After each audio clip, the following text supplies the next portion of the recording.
نحمده ونصلي ونسلم على رسوله الكريم اما بعد فاعوذ بالله من الشيطان الرجيم بسم الله الرحمن الرحيم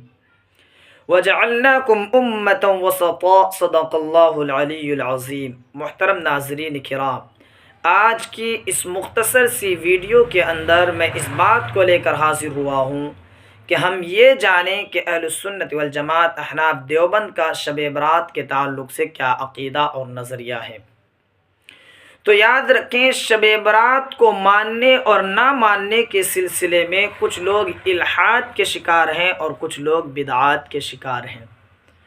جو لوگ الحاد کے شکار ہیں وہ سرے سے ہی شب برات کا انکار کر بیٹھتے ہیں اور کہتے ہیں کہ شب برات کا ثبوت نہ تو اللہ کے رسول صلی اللہ علیہ وسلم سے ثابت ہے اور نہ ان کے صحابہ کرام رضوان اللہ تعالی علیہم اجمعین سے ثابت ہے۔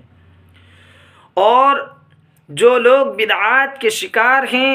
وہ شب برات کو مانتے تو ہیں لیکن اس کے اندر غلو کر جاتے ہیں، اور غلو کرتے ہوئے یوں کہتے ہیں کہ شب برات کی رات کو جاگنا ضروری ہے، اس رات کو مخصوص عبادت کرنا ضروری ہے، اس رات کے اندر تمام کے تمام لوگوں کا اجتماع ہونا چاہیے، یعنی جمع ہو جائیں اور سب اکٹھے مل کر کے عبادت کریں، قبرستان جانا ضروری ہے۔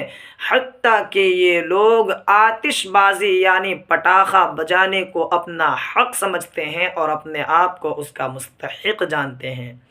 اور ان دونوں کے برخلاف ہم اہل سنت والجماعت احناف دیوبند کا عقیدہ اور نظریہ یہ ہے کہ نہ تو ہم الحاد کا شکار ہو کر کے سرے سے شب برات کی فضیلت کا ہی انکار کر بیٹھتے ہیں،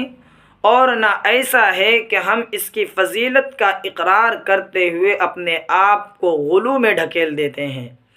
بلکہ ہم اور آپ وجعلناکم امۃ وسطا پر عمل کرتے ہوئے شب برات کی فضیلت کا اقرار کرتے ہیں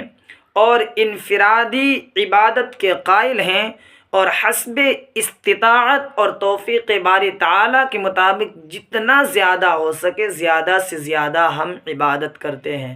نہ کسی چیز کو ضروری سمجھتے ہیں نہ کسی چیز کا انکار کرتے ہیں۔ ہاں البتہ ہمارا اتنا نظریہ ضرور ہے کہ اس رات کو عبادت کرنا اس رات کے علاوہ باقی راتوں میں عبادت کرنے کے مقابلے میں زیادہ سے زیادہ ثواب کا باعث بنتا ہے، اس لیے ہمیں اور آپ کو شب برات کی رات میں زیادہ سے زیادہ عبادت کرنی چاہیے۔